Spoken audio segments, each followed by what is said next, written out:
Halo Sobat Mutiara, selamat datang kembali di episode Bicara Tani yang ke-221. Di sini saya akan menemani Sahabat Mutiara selama beberapa waktu ke depan.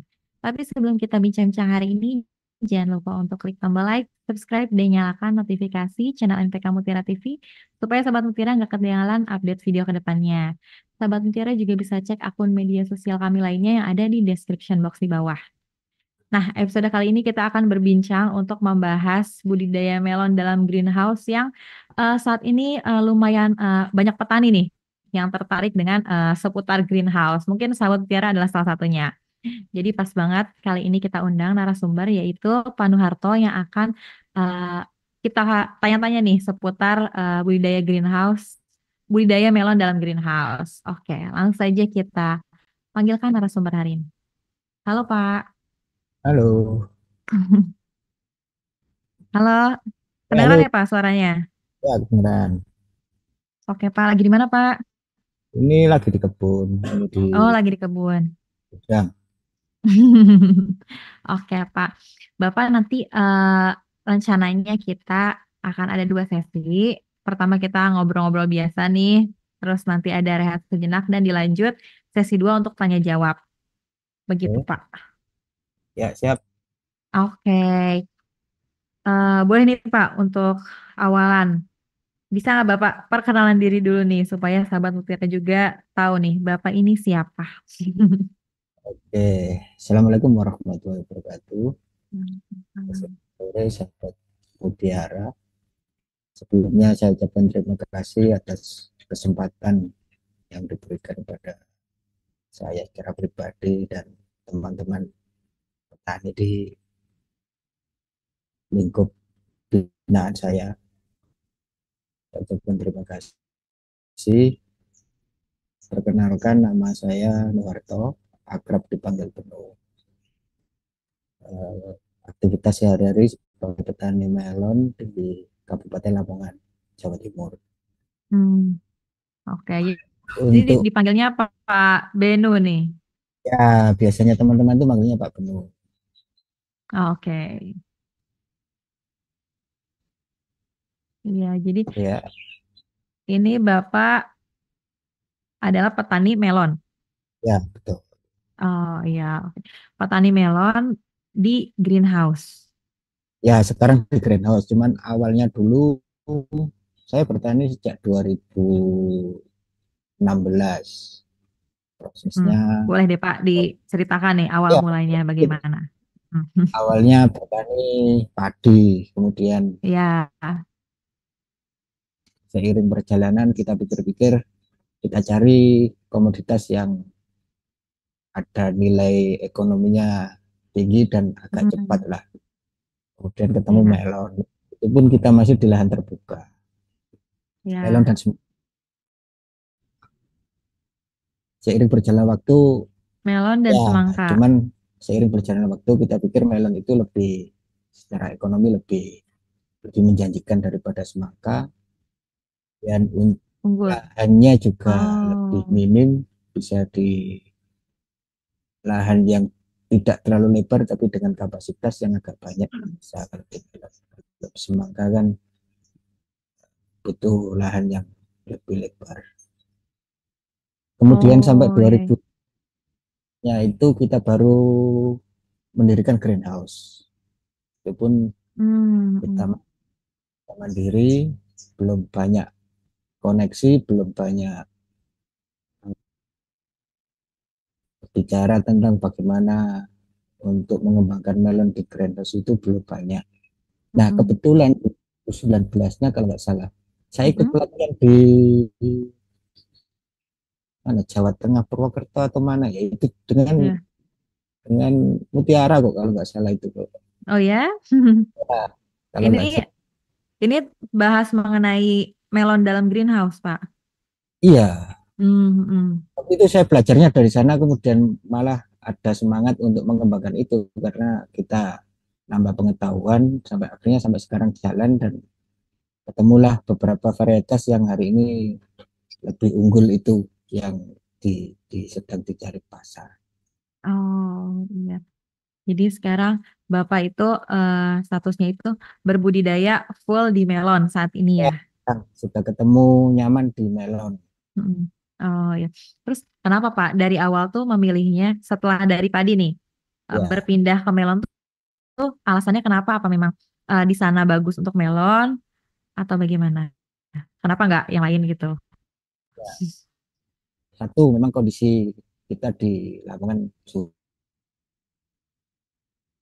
Yang kedua, komoditas melon itu tidak butuh waktu lama untuk tanam kembali. Artinya putaran Mm. ekonomi itu cepat, walaupun modalnya juga agak butuh.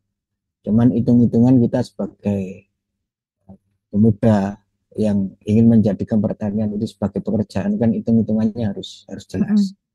Mm-mm. Mm-mm. Melon itu hitungannya paling jelas. Oh, Tanamnya dengan panennya itu kan paling cepat saya kira dari tanaman yang lain dengan harga oh, pasar yang cukup tinggi itu melon salah satunya komoditas yang cepat putaran ekonominya. oh, jadi perputarannya cepat ya kalau di melon. Iya. Terus yang Bapak tanam tuh varietasnya varietas apa nih Pak? Untuk awal-awal kita masih di golden, jalan di golden Mm-mm. yang kemudian bergeser sampai hari ini muncullah varietas-varietas yang brandingnya premium-premium itu. Mm-mm. Nah, sekarang kita ke arah yang melon-melon jenis premium yang dicari pasar karena di situ Apa menawarkan. itu Pak? Kalau sekarang kayak Fujisawa, Intanon, itu kan melon-melon Mm-mm. kebutuhan pasarnya hari ini masih kurang. Lagi tinggi. Aku terus lah pokoknya. Oh, oh, Ya, laku ya Pak yang varietas itu. ya, varietas sekarang itu yang banyak dicari kalau di wilayah saya sini itu Mm-mm. Fujisawa, kemudian Sweetnet, Mm-mm. dan Intanon itu juga salah satunya. Oh iya. Terus dari varietas yang tadi Bapak sebutin tuh beda-bedanya tuh apa ya Pak? Dari rasanya, warnanya, bentuknya, Ya, atau apanya? dari rasa untuk Mm-mm. masing-masing jenis punya karakter masing-masing kayak Fujisawa. Mm-mm. Salah satu melon jenis rock yang apa ya, yang crunchy ya. Pokoknya rock yang manis yang hari ini paling mahal di sini ya Fujisawa itu. Oh, paling mahal tuh sekarang. Ya, kalau di sini Hmm. paling mahal. Iya. Kalau dari tingkat kemanisannya tuh Pak, beda-bedanya gimana? Apa sama aja Kemanisan sebenarnya? beda. Jadi Mm. tingkat kemanisannya itu kan ini standar pasar ya. Iya, Kita kita punya pasar istilahnya kita itu punya supplier. Jadi kita tanam iya. itu tidak susah untuk mencari pasar karena kita sudah Mm-mm. kerjasama. Jadi Mm-mm. kita tanam, sudah kita tentukan tanggalnya sekian tanam, tanggal panennya sekian, dengan harga sekian. Mm-mm. Nah, Iya. dengan harga itu ada standar satu manis. Manis itu nanti diukur dengan breed tingkat kemanisan. Paling Mm-mm. rendah di pasar kita itu 12. Wow. Nah, 12 itu untuk standar masuk pasar dari Mm-mm. semua jenis tadi yang saya sebutkan. Iya. Cuman di kita biasanya bisa nyampe 14, 15 nyampe. Cuma standar Oh, bawah 12. paling minimnya itu 12 ya Pak? Ya, ya 12. Oh, iya. Oke. Berarti ini Bapak sistemnya itu Bapak tanam, terus eh, udah ada pemesanan dulu ya di awal, kerjasama dulu. Ya, ada kerjasama Oh ya, ya. maksudnya. Jadi udah nggak bingung-bingung lagi untuk penjualannya ya Pak. Betul. Kalau misalnya dari jumlahnya itu gimana Pak? Apa dari perjanjian itu juga kayak jumlahnya sekian atau Bapak emang sudah menentukan sendiri jumlah tanamnya berapa? Jumlah tanam, nah ini kita yang perlu didata oleh supplier itu biasanya untuk minggu sekian kita tanam sekian. Mm-mm. Nanti kita kan nggak cuma sendiri. Mm-mm. Kebetulan saya kan yang mengawali, jadi banyak teman-teman saya yang kemudian ikut, yang saya jadikan komunitas itu. Jadi Mm-mm. itu bulan sekarang kita ada beberapa greenhouse yang panen dengan kapasitas sekian Mm-mm. kita lapor. Untuk bulan berikutnya ada berapa populasi kita laporkan gitu. Jadi Oh, nanti alah. layernya itu ketika kita nggak memenuhi di sini, berarti dia akan terpenuhi dari panenan yang lain yang di luar komunitas kita. Oh ya, jadi sudah pasti terjamin gitu ya, Ya, tempat-tempat lain yang berbudidaya melon juga penjualannya itu sudah laku lah. kita laku kalau jenis yang premium khususnya. Mm-mm. Oh ya. Tapi ada nggak Pak yang kayak tidak masuk ke dari yang hasil yang Bapak tanam nih? Apa semuanya lolos ke premium atau ada juga yang ya nggak masuk gitu? Ya ada. Ini strategi kita lah. Kadang ini Mm-mm. untuk memenuhi standar pasar kan ada kualifikasi tadi itu. Ada standar A, ada Iya, standar C, itu standar bobot. Jadi bobot iya, A di pasar kita semua iya. 1,3 up itu masuk grade A dengan net yang bagus atau dengan kemanisan tadi itu. B itu Mm-mm. 12 on, 100 1.200 on atau 1,2 kilo ke atas sampai 1,5 itu masuk B. 0,8 sampai Mm-mm. 1 kilo masuk grade C. Itu masing-masing punya harganya. Biasanya kita itu yang nggak masuk itu kita nggak kita panen, kita biarkan di pohon. Nanti kita undang masyarakat untuk petik buah. Nah, di petik buah Mm-mm. itu harganya nanti hampir sama dengan harga bayar. Oh, ya. Jadi semuanya masih laku dengan harga tinggi kalau kita sistem seperti itu. Oh, ya. Oh, jadi ini Bapak konsepnya ada agrowisatanya juga Ya, ya? cuma Karena petik sendiri. mengutamakan yang supplier dulu.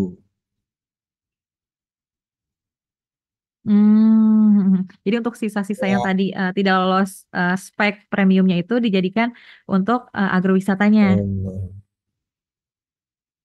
Oh ya, ya, ya, ya. Menarik sih Pak. Jadi semuanya sudah nggak ada yang terbuang gitu Pak, ya kan? iya, betul. Karena kalau nanti Hmm, nggak kita sistem oke begitu, Pak. ya, Mm-mm. kalau nanti nggak sistem begitu, nanti yang tidak masuk di supplier itu, ya jatuhnya nanti harganya terlalu jauh. Kita jatuh Hmm. di harga melon-melon kayak melon luar greenhouse kayak 6.000, 7.000 itu. Kalau kita Oh, sistem oh, masuk tetap tinggi, oh ya, ya. Jadi kualitasnya tetap sama gitu ya untuk dari harga segi harga. ya, betul. Mm-mm. Oh ya, ya. Oke Pak. Em, nah, mau ya nih Pak, kalau misalnya tadi kan Bapak udah nyebutin beberapa varietas nih. Bapak menentukan varietas itu tuh karena pasarnya atau memang karena kecocokan dengan lahan Bapak? Pasar yang paling menentukan pertama memang pasar. Oh, Jadi pasar. itu menentukan jenis jenis ini masuk premium dengan harga Hmm, masing-masing.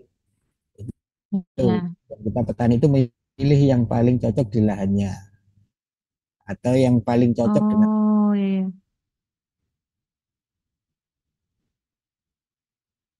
ya Hmm, iya. Ya, jadi yang utama itu adalah dari pasarnya ya, Pak. betul Hmm, betul. hmm, hmm. Oke. Jadi yang paling eh, tinggi tadi tuh tadi varietas apa sih, Pak? Kalau di kita varietas Fujisawa itu yang paling paling tinggi Hmm, hmm, harganya, cuman dari segi hmm. perawatannya itu ya agak rewel harganya.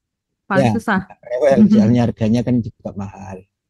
Ya, Oh ya, tapi dari segi kayak eh, dari awal tanam sampai panennya lamanya tuh sama nggak dengan varietas yang lain? biasanya terpaut 5 hari lah. Kalau normalnya, Oh, standar normalnya itu kan 65 biasanya. Kalau yang jenis-jenis mm. itu, kalau yang Fujisawa bisa nyampe 70.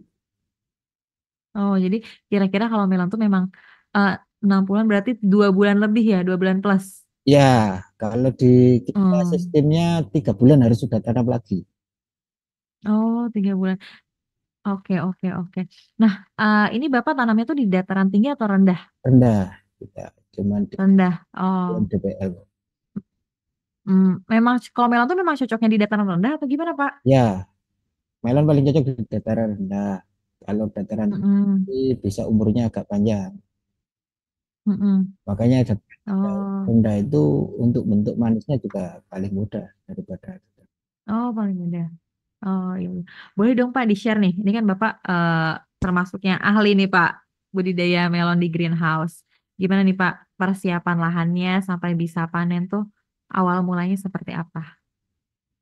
Ya, bukan ahli. Kebetulan di petani Ya, tentu nggak ada ahli. ahlilah Pak. Ahlilah Pak. Petani punya seninya masing-masing.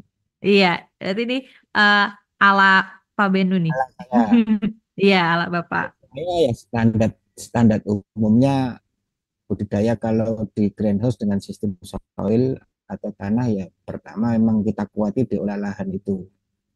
Pertama itu pengolahan lahannya Ya, diperkuat kita gitu Pak.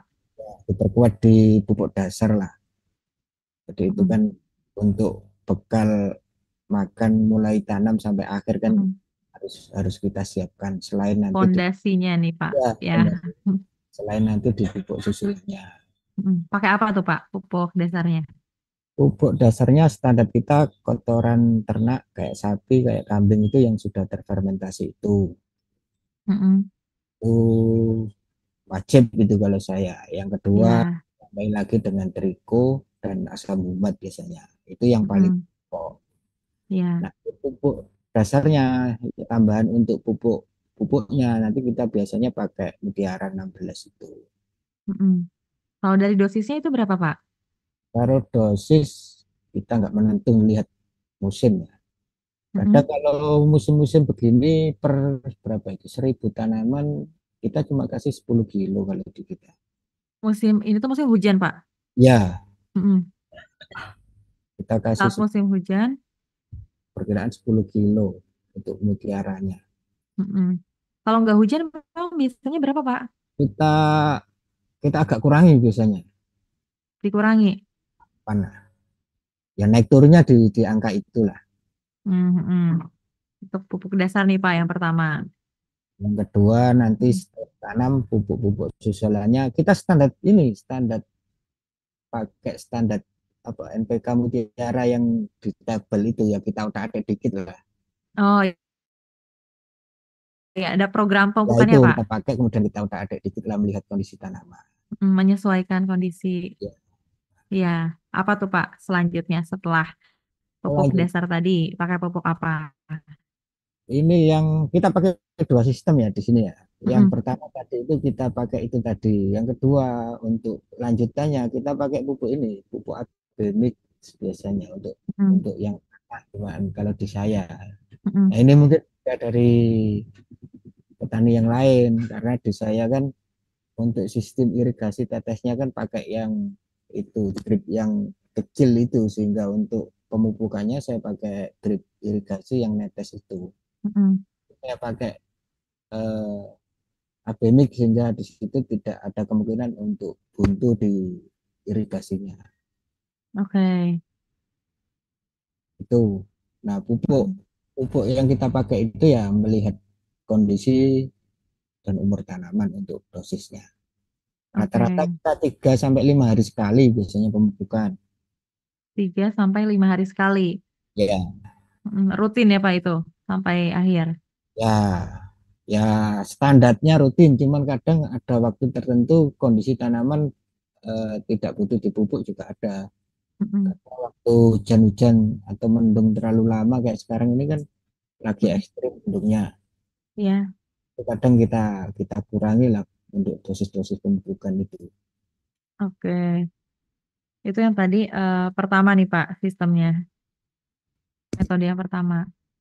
Yang kedua kalau kita pakai sistem polybag seumpama, Mm-mm. ya kalau sistem polybag kan kalau di kita pakai sekam bakar itu untuk Mm-mm. yang pupuknya memang eh, harian. Harian. Ya, yang Oh, jadi ya setiap hari pupuk ya? ya ini ya orang mengenal ya sistem hidroponik tetes itulah. Mm-mm. Nah, itu tiap hari kan menyesuaikan umur. Mm-mm. Kalau umur seminggu pertama, Mm-mm. tujuh pertama itu kita 3 kali sehari dengan Mm-mm. masing-masing sehari 1 hari itu kita jatah 300 mili. Berarti Mm-mm. 100 mili nanti kita bagi tiga kalau kita penyiramannya 3 kali pagi, siang dan sore masing-masing 100 mili Mm-mm. dengan ppm-nya kalau di kita pakai gitar 400-an. Oh ya. 100.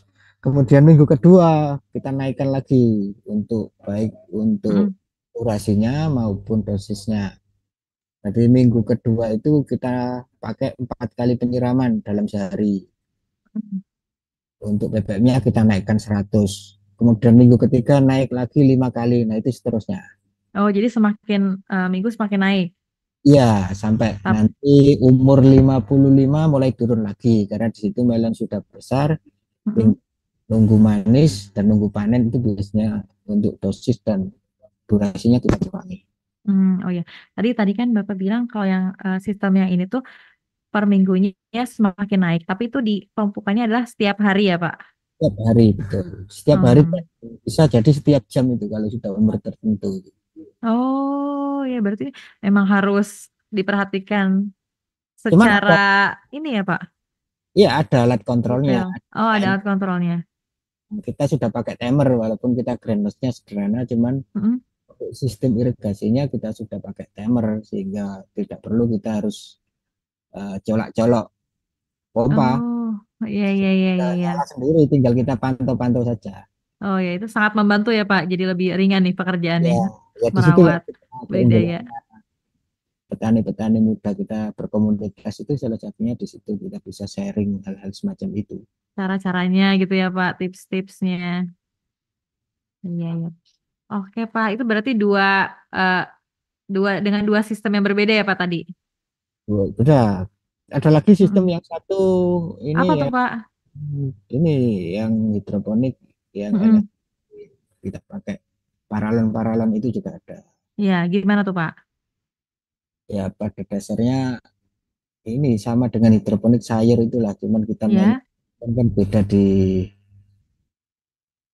nutrisinya sama di apa itu ya, cara merawatnya. Mm-mm. Kalau ini tuh yang perlu dipahami oleh teman-teman itu kadang mereka melihat ada sistem begitu itu intinya sistem itu tidak semua daerah cocok. Ada Ya. hidroponik yang lebih-lebih yang NFT ini karena Mm-mm. kita lihat dulu di air bakunya, air dasar yang Ya. digunakan.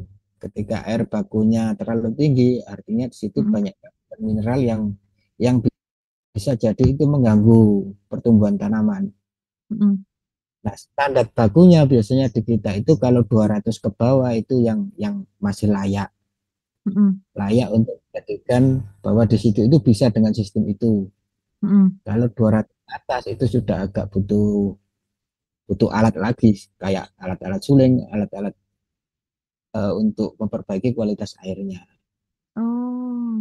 Itu yang kadang teman-teman yang pemula-pemula itu dianggap semua sistem itu asal ada air bisa gitu. Mm-mm. Itu Ternyata dari airnya juga emang harus bagus. harus bagus ya, Pak. Ya, Ya, terus Bapak ini sumber airnya dari mana nih, Pak? kalau kebetulan kita ini dari sumur bor kita ini kan jauh dari rumah. Kalau saya kebun saya itu 25 Iya. dari rumah. Nah, di sini saya itu sewa dengan beberapa teman di sini untuk ya memang ini kita jadikan pekerjaan jadi ya kita sekalian Hmm. ngebor istilahnya. Oh, jadi itu ngebor itu airnya untuk bareng-bareng nih, Pak, sama petani yang lain. Ya ada 4 petani lah kalau di sini kebetulan yang di sini itu untuk bersama sudah cukup. Hmm.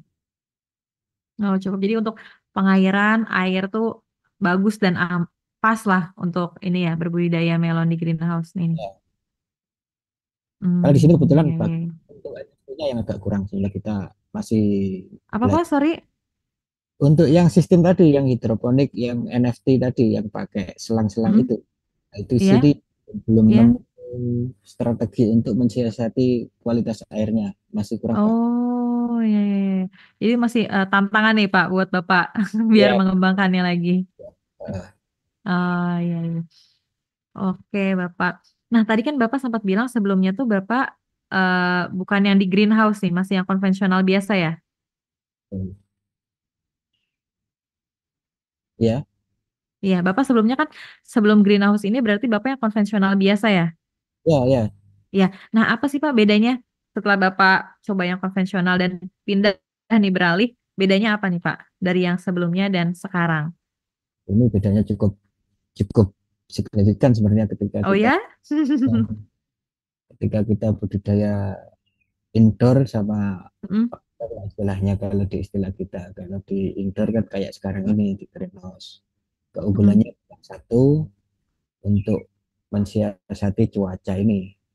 Di mm, musim hujan kita masih bisa terus tanam. mm, Kedua, mensiasati hama, karena di situ mm, ada screen, jadi kita lebih minim hama. Walaupun masih mm, ada, bukan berarti tidak ada loh. mm, Ada, cuman lebih minim daripada kita tanpa ada greenhouse. Yang mm, berikutnya, untuk sirkulasi tanam, mm, ke tanam berikutnya kita bisa lebih cepat. Dan sepanjang musim kita bisa tanam. mm, Itu keunggulannya. mm, Jadi semisal dulu kita tanam di luar ketika musim hujan, ya itu berat sekali tantangannya, mulai dari jamur, baik itu hujan, angin, mm, itu macam-macam kendala yang kita temukan. mm. Belum Oh lagi iya. banjir. Nah, Iya, semenjak iya. metode greenhouse ini, ya kita lebih-lebih ke pasar ya. Pasar itu Mm, masih cari yang berkualitas. Nah, mintanya mereka rata-rata adalah ya yang premium, itu standar mereka ya di greenhouse sementara ini. mm. Oh iya, iya. Memang lebih tinggi potensi dari pasarnya tuh permintaan yang greenhouse ya Pak. Ya, betul. Dari segi kualitas juga memang bagus yang greenhouse nih. Ya, betul. Oh iya, iya, iya, iya. Tapi kalau dari segi eh, perawatannya mudah yang mana? Ya, mudah di greenhouse lah. Eh, jadi intinya nih, wow, positifnya lebih banyak di greenhouse ya Pak. Cuman ya kita butuh modal lah untuk di greenhouse. Mm-mm, Investasi di awalnya agak besar. mm-mm. Oh iya, Bukan, oke. kalau di konvensional kan kita hanya Mm-mm, butuh lahan gitu aja nanti mm-mm. kita. Kalau Iya. terus kita harus modal bangunan. Kita Mm-mm, standar standar modal kita untuk greenhouse. Kebetulan saya kan mm-mm, pemborong lah istilahnya hari mm-mm. ini. Iya. Mengerjakan di tempat-tempat itu. Standarnya Mm-mm, pertama lahan, mm-mm. listrik, dan Listrik, air. Itu air. pokoknya. Jadi Mm-mm, kalau pertanian konvensional kan tidak harus listrik, tapi kalau di mm-mm. kita ya wajib itu untuk Oh, modal budidaya di greenhouse tuh lahan, listrik, air itu yang wajib ya Pak sebelum ya, memulai. Mm-mm. SDM bisa ditata lah kalau SDM-nya. Mm-mm. Tapi yang tiga ini nggak boleh, nggak ada. Ya, nggak bisa ditawar gitu. Oh iya, iya, iya, iya. Oke Pak. Oke. Nah untuk tadi kan Bapak sempat bilang kalau di greenhouse itu lebih minim nih hama penyakitnya. Emang biasanya datang ke melon, budidaya melon tuh hama penyakitnya apa aja Pak? Nah, ini fenomena lah. Kalau dulu santai banget dulu. Mm-mm. Jadi sekarang itu hama yang susah untuk dikendalikan hari ini itu kutu kebul. Kutu kebul Kebul itu kutu putih yang biasanya dia itu ada di bawah daun. di bawah daun. Karena apa tuh Pak? Bisa ada. Ini kalau dulu kutu kebul Mm-mm. itu, ya hama dari dulu ada itu kutu kebul. Dia memang Mm-mm. di jenis tanaman horti kayak melon, kayak Mm-mm. timun, terong itu suka. Cuman Mm-mm. siklusnya dulu itu yang kita amati bulan 7 sampai bulan 11 atau bulan 5 sampai bulan 11 lah. Mm-mm. Itu hama itu biasanya agak banyak, tapi masih teratasi. Tapi dua Iya. tahun ini sepanjang tahun itu ada. Oh, semakin susah nih Pak maksudnya. Ya, itu tambahan tenaga lah kira-kira dan modal Heeh. untuk mengendalikannya. Mm-mm. Jadi kayaknya sudah resisten lah kalau Mm-mm. bahasa kita. Jadi dia itu sudah membangun sistem kekebalan di tubuhnya, Oh. dia agak susah untuk dikendalikan. Oh, jadi dari si hama penyakitnya juga udah semakin kebal nih. Ya, Iya, jadi dikasih Karena apapun masih tahan juga dianya ya. ya apalagi permintaan bibit kita, permintaan melon kita kan melon premium Mm-mm. yang bukan antivirus, yang Oh, sangat resisten terhadap virus sehingga ketika dia sudah terkena virus dia sudah tidak mampu berbuah. oh alah. Berarti ini Mampu benar-benar harus diperhatiin banget ya, Pak. itu ya itu yang Heeh, menjadi momok lah kira-kira untuk heeh. petani ini. Iya, iya. Kalau Selain itu yang apa, Pak? kalau yang lain kayaknya hama Hmm, lain itu masih bisa diatasi kayak dulu kan ada busuk batang atau layu itu kan mm-mm. kayak olahan-olahan yang semacam saya sebutkan tadi itu Iya. diperhatikan. Tapi Mm-mm. kalau sudah bentuk kebul, walaupun kita sudah pakai screen atau Mm-mm. pakai insect net itu dengan eh, lubang yang kecil pun masih masih bisa masuk. Oh, alah. Iya, Tuh. iya. Ini Yang lain makin kayak masih terkendali kalau jenis hama yang lain itu. sama yang lain. Oh ya, tapi kalau misalnya di luar nih saat belum greenhouse itu sangat susah ya Pak diatasinya. Oh, betul betul. Berarti sekarang sudah dipermudah karena adanya greenhouse. Cuman ya masih aja ya perlu tantangan. Nah, karena harga tinggi kan perlu resiko yang Iya, tinggi. iya. Ini Bapak harus semakin mengembangkan nih Pak ya berarti. Ya, alhamdulillah kita sudah ya semakin hari kan pertanian model greenhouse ini semakin banyak diminati. Iya.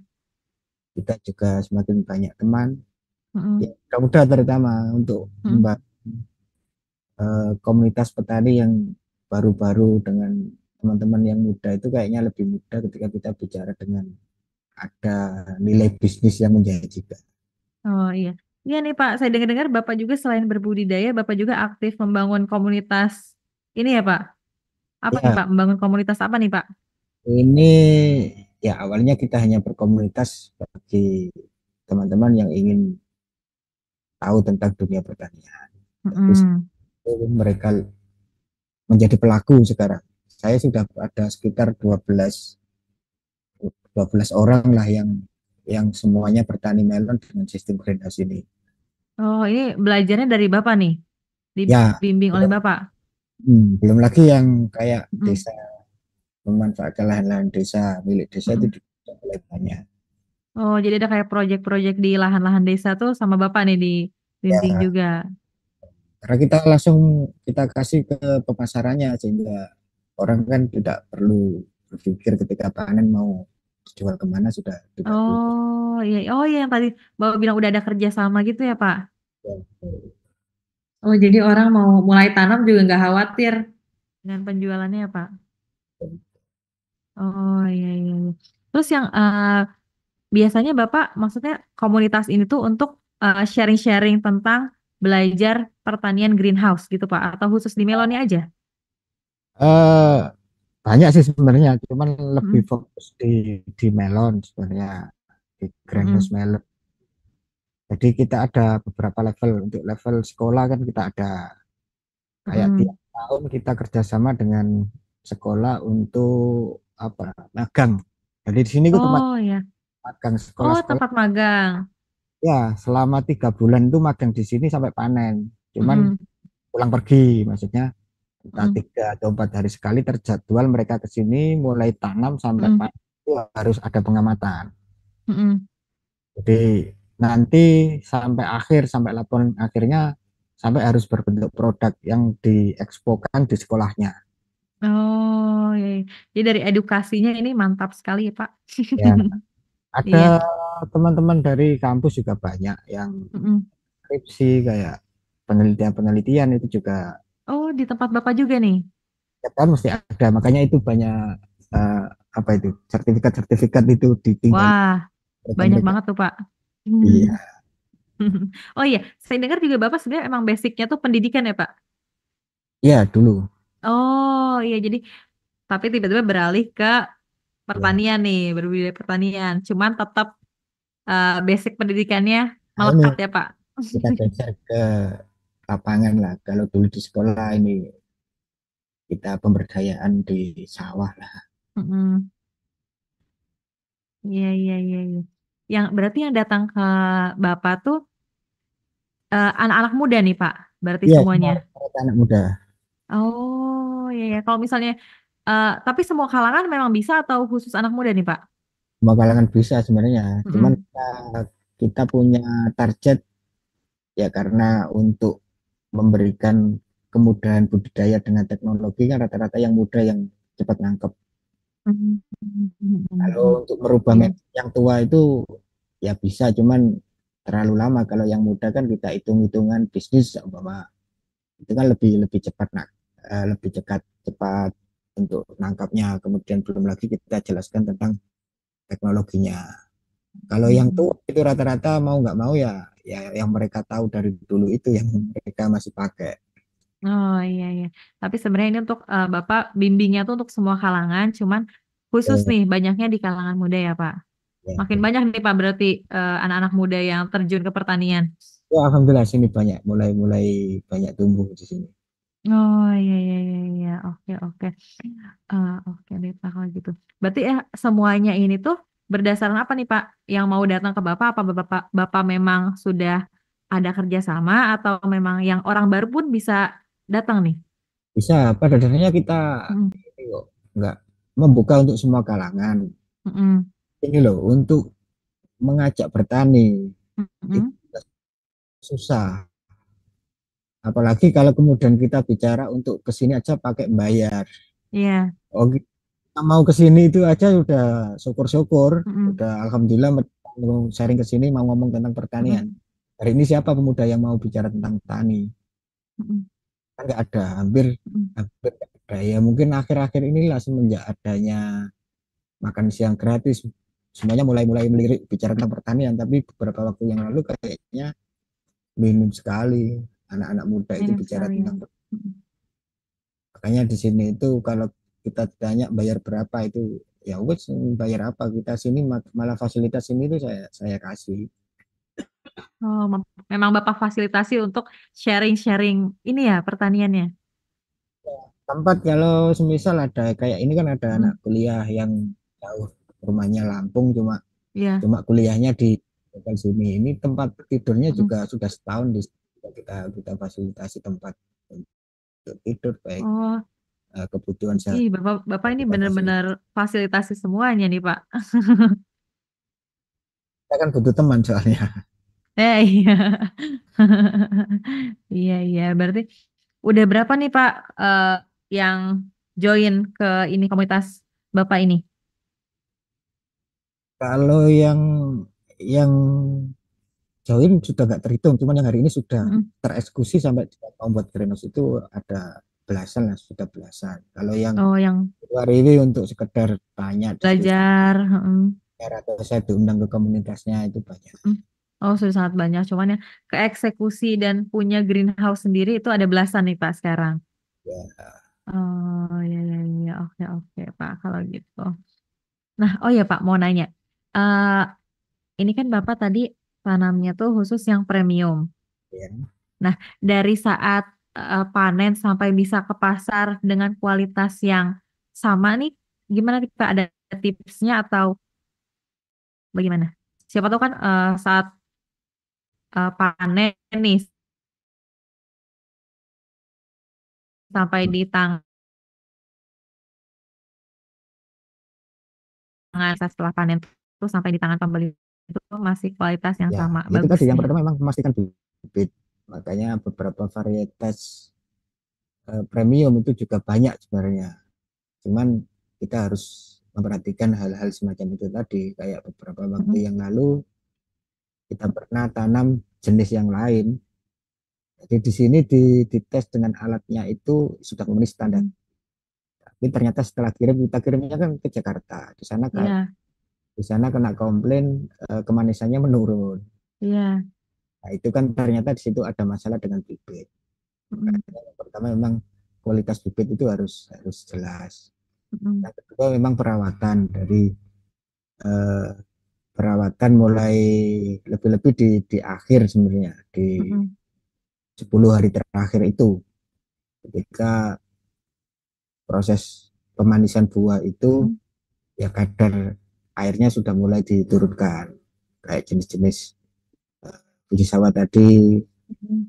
jadi umur 55 ke atas atau 60 ke atas itu kan sudah harus mengurangi kadar airnya ketika mau panen itu.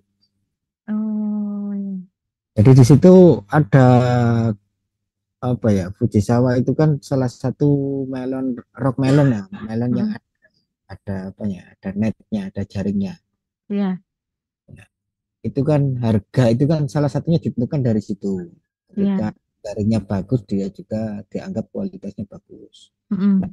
membuat jaring bagus itu salah satu yang menentukan kan juga kayak pupuk, kemudian Mm-mm. pemeliharaan, kemudian Mm-mm. sertifikasi itu hal-hal yang harus diperhatikan. Maka kadang di wilayah tertentu itu ada yang pakai blower, Mm-mm. ada yang jarak tanam. Nah ini jarak tanam itu mengatur jarak tanam yang sesuai dengan kondisi kondisi mereka masing-masing. Mm-mm. Karena jarak tanam juga menentukan. Oh, iya, iya, iya. Oke, itu beberapa ini ya Pak caranya supaya kualitasnya tetap bagus Ya, saat sampai di tangan pembeli ya Pak. Iya, iya. Nah, kalau misalnya dari segi harga berapa Pak sekarang melon kalau yang Bapak jual tuh? ini kalau di harga kita yang jenis internal masih di standar 17. 17.000. Nah, ya naik turun pernah ke 16 juga pernah. Mm-mm. Kalau yang sweetheart masih di harga 19 Mm-mm. sama Fujisawa. Ini tiap tiap tiap supplier beda-beda loh, tidak semuanya. Mm-mm. Jadi mereka punya standar masing-masing, Iya. punya barat kita punya bakul itu punya plus minusnya. Kalau semua Mm-mm. di kita plusnya kan ya kita dibeli langsung di cash. Iya. Bukan salah satu keunggulan meskipun dengan harga agak beda, tapi kalau petani langsung dikasih cash itu kan ya senang. Iya.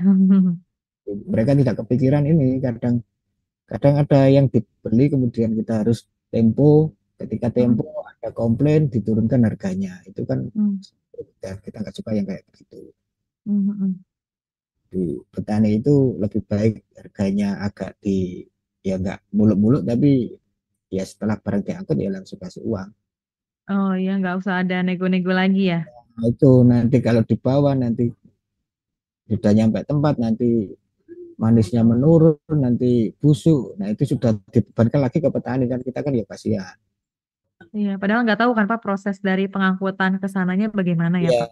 Iya, iya, iya. itu yang kita jaga. Iya. Tapi tadi Bapak menyebutkan harga yang sekian tadi itu termasuk standar atau gimana Kalau di Pak? kita standar, ada yang lebih tinggi ada. Bapak pernah tertingginya berapa nih Pak?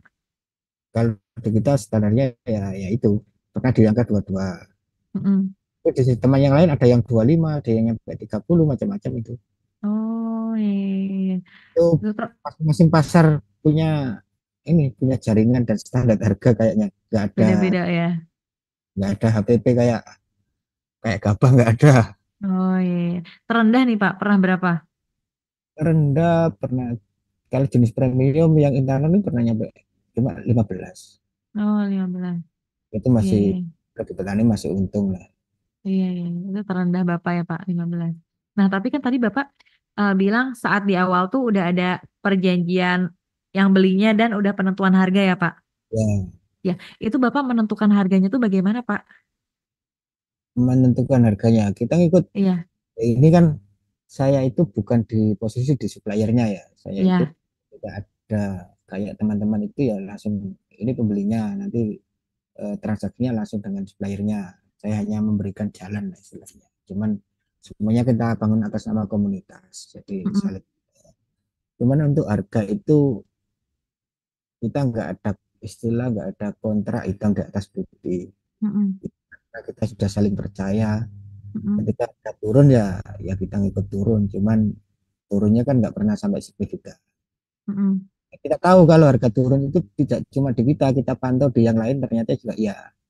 Mm-mm. Makanya kita juga nggak ngotot. Kemarin katanya segini, sekarang segini, nggak bisa begitu juga. Kita saling Mm-mm. sudah saling diuntungkan dengan adanya supplier itu. Yang penting nggak terlalu merugikan petani itu aja. Oh ya, dilihat dari kondisi pasarnya juga ya Pak. Siapa tahu produksinya lagi banyak ya Pak? Ya, kita ngeceknya bukan di ketika harga turun dan semua. Mm, Kita ngeceknya bukan hanya di pembeli itu saja. Kita bisa mm, ngecek di pasaran yang lain bisa sekarang bebas kok untuk akses hal-hal semacam itu. mm. Cuman dari segi harga tuh naik turunnya tuh nggak beda jauh gitu ya jomplangnya. Jadi kita juga pernah ditawar dengan harga yang tinggi. Cuman kan Mm, ya itulah kita pikir-pikir kalau nanti bangun pasar lagi nanti kayak hal-hal semacam tadi untuk bayarnya lama, nanti ada mm, kasus itu kan banyak. Makanya kita mm. ya kita pakai yang ini dulu dengan Harga standar itu. standar gitu ya Pak. Oke Pak. Oke Pak kalau begitu. Bapak, gitu dulu kita ngobrol-ngobrolnya. Sekarang kita ada rehat sejenak ya Pak. Oke. Ya, nanti kita lanjut lagi di sesi 2 untuk tanya jawab. Oke Pak. Nah, untuk sahabat Mutiara, jangan kemana-mana. Silahkan siapkan pertanyaan karena di sesi 2 nanti akan ada Q&A yang langsung dijawab oleh Pak Beno.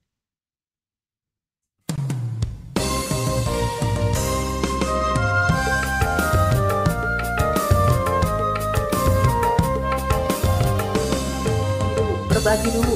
Oke, Berbagi dulu ke tetangga atau teman saudara. oke. Berbagi. Lama-lama mereka gak enak sih Pak. Nah ini kayaknya kawan abang ini.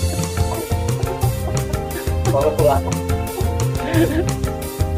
Oke. Jadi usaha tani yang bagus itu apa? Ya sebetulnya Kalau ketinggian atapnya ini pengaruhnya bagi sebetulnya tidak berpengaruh langsung ke tanaman, tapi lebih ke suhu lingkungan. Kalau atapnya terlalu pendek, Borongan juga nih Pak pertanyaannya ini. Ini di grup udah dibahas nih, saya tanya kan yang kemarin bukan bahwa tadi minta maaf buahnya saya.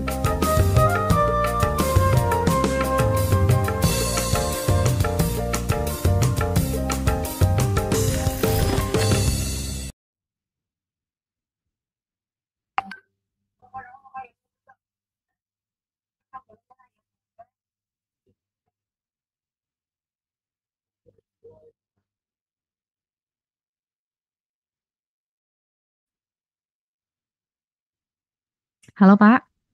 Ya, halo. Nah, sekarang kita sesi tanya jawab ya Pak. Oke. Nah, kita cek pertanyaan yang masuk ya Pak. Oke nih, ada pertanyaan yang masuk. Pertanyaan pertama eh, dari Effendi Cahyono. Boleh Pak info penanganan hama? Penanganan hamanya itu bagaimana Pak? Ya, itu pertanyaannya. Iya. Ya, jadi penanganan hama standar penanganan saja. Jadi untuk satu musim tanam itu standar minimnya kita harus untuk insek yang insektisida Iya. penanganan standar kita harus punya 3 bahan aktif untuk menangani jenis insek yang ada. Jadi 3 bahan aktif tadi ini minim harus 3 bahan aktif. Nanti Iya. hama jenisnya menyesuaikan hama saja. Iya. Itu paling tidak untuk rolling untuk setiap kali penyemprotan. Iya. Jadi kita biasanya kita pakai standar ini standar rutin terjadwal. Jadi kadang kita kan nunggu ada hama baru semprot. Kita yang standar rutin aja kalau hari ini dengan adanya kutu kebul tadi yang saya sebut aja masih kebul. Jadi kita rolling 3 bahan aktif itu untuk kita gunakan ketika kita ada hama maupun tidak ada hama secara rutin. Nah, untuk jenisnya nanti disesuaikan dengan wilayah masing-masing karena tiap hama itu punya resistensi masing-masing, tiap daerah nggak sama. Oh iya, jadi ini memang yang dipakai di tempat dan wilayah Bapak ya Pak? Ya, nah ini penyemprotannya juga baiknya pagi dan sore. Kalau pagi ya pagi, kalau yang sore ya mending sore, jangan kemudian siang-siang. Ada bahan aktif tertentu yang ketika kita spray di siang hari itu ngefek ke daunnya layu atau kayak kebakar, itu kadang yang terjadi. Jadi namanya kita semprotnya pagi dan sore. Oke. Oke, Pak, kalau begitu terima kasih jawabannya. Semoga terjawab nih. Ke pertanyaan selanjutnya. Em, ada yang nanya nih, Pak. Berapa jarak tanam antar melonnya itu? Jarak tanam. Iya, yang pas. Kalau di greenhouse ada istilah per meter ya. Jadi Iya. tanam di greenhouse kalau di musim hujan begini Mm-mm. standarnya per meter persegi itu biasanya kita pakai 2 tanaman Iya. sampai 2,2 tanaman per meter persegi. Mm-mm. Seumpama ada 1000 meter, Mm-mm. berarti nanti dalam 1000 meter greenhouse itu kapasitasnya berarti ada 2000 sampai 2200. Iya. Nah, tinggal di situ nanti kita bagi. Kalau ukuran standar greenhouse biasa rata-rata kan 10 meter kali sekian. Iya. Sekian itu panjangnya maksudnya. Panjangnya itu Mm-mm. bebas, tapi Iya. lebarnya biasanya itu 10 meter. Mm-mm. Nah, dalam 10 meter itu biasanya rata-rata ada 6 sampai 7 baris. Mm-mm. Nah, di situ nanti tinggal kita hitung saja kalau 2200 berarti nanti kita hitung biasanya yang umum kita lakukan di sini ketemunya jarak tanamnya 50 antar Mm-mm. antar tanaman. Mm-mm. Nanti antar barisnya untuk gulutannya biasanya ketemunya 1 meter untuk Mm-mm. atau jalan untuk antar barisnya tadi ketemu sekitar 50 atau 40 gitu. Nanti Mm-mm. ketemunya tanamnya gitu. Jadi antar tanamannya ketemunya 50 Mm-mm. dengan sistem satu gulutan 2 baris. Oh. Itu juga berlaku di Mm. yang polybag, yang hidroponik itu. Oh. Untuk jaraknya tadi ya, Pak. Itu Ya, jarak minimal, Pak, berarti. itu jarak umum. Oh, jarak Nah, umum. musim kemarau bisa ditambah sebenarnya. Nah, ini tergantung dari sirkulasi udara yang ada. Jadi Mm. kalau musim kemarau untuk greenhouse itu bisa per meter perseginya bisa nyampe 3 tanaman. Ya. Jadi seumpama 1000 meter itu bisa muat 3000 tanaman. Mm-mm. Itu nanti baginya itu kayak itu tadi tinggal nanti jarak tanamnya dipersempit gitu aja. Hmm. Itu ya, Pak, untuk jarak tanamnya ya, Pak. Ya, Hmm. dihitung-hitungannya itu per meter persegi dulu. Kapasitas greenhouse-nya dulu dihitung. Nanti Mm-mm. jadi Jadi disesuaikan dari kapasitasnya, baru nanti jarak antar nah itu tanamnya ya. Iya, iya. Oke, Bapak. Terima kasih jawabannya. Ada nanya lagi nih, Pak. Penyemprotan insektisida dan fungi berapa hari sekali, Pak? insek dan fungi Mm-mm. kita pakai standar dulu, kita biasanya insek dan fungi itu 3 sampai 5 hari sekali. Mm. Jadi rolling lah. Kalau insek Mm-mm. itu masuknya rata-rata kalau di kita kan ini kalau umur vegetatif itu rata-rata kita tidak butuh insek dulu. Insek Iya. biasanya masuk itu di umur 30 ke atas. Kecuali di Mm. musim hujan.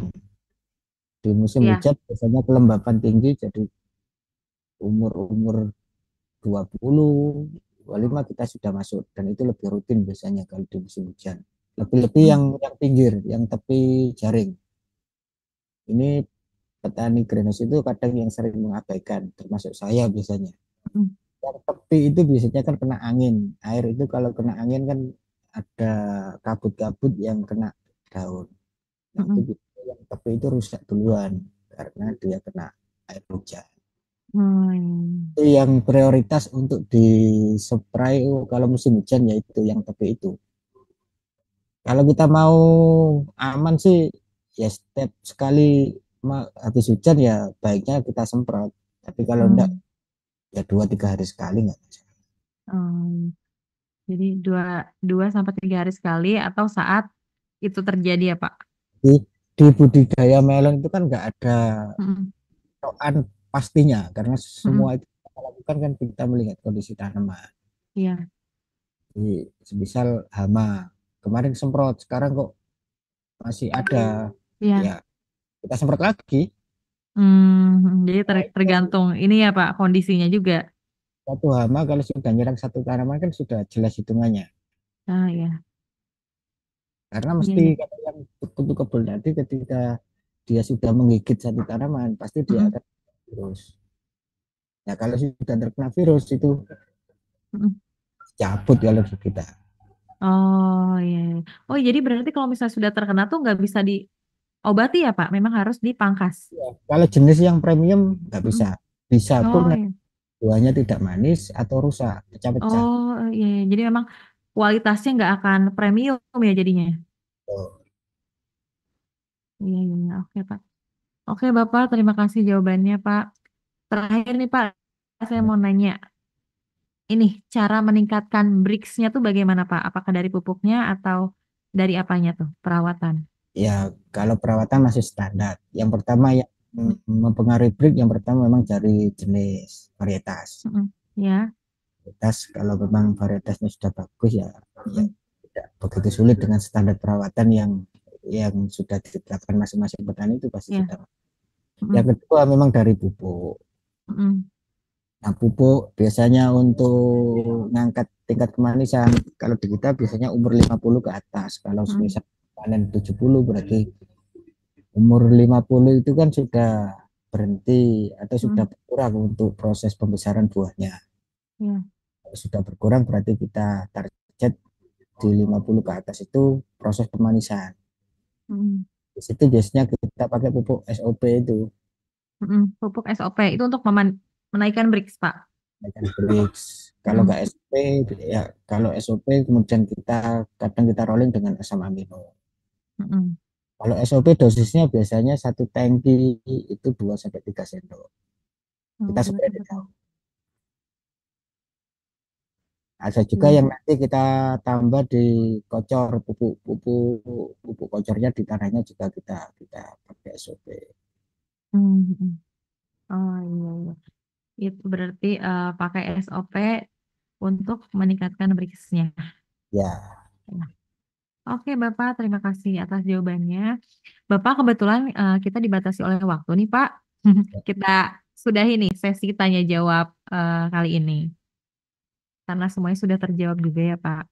Nah sebelum closing nih Pak, ada nggak nih yang bisa Bapak sampaikan untuk para penonton, untuk sahabat Mutiara, supaya bisa jadi motivasi juga. Siapa tahu ada nih yang ingin terjun ke pertanian khususnya melon greenhouse. ya. Ini secara umum aja bahwa Iya Pak.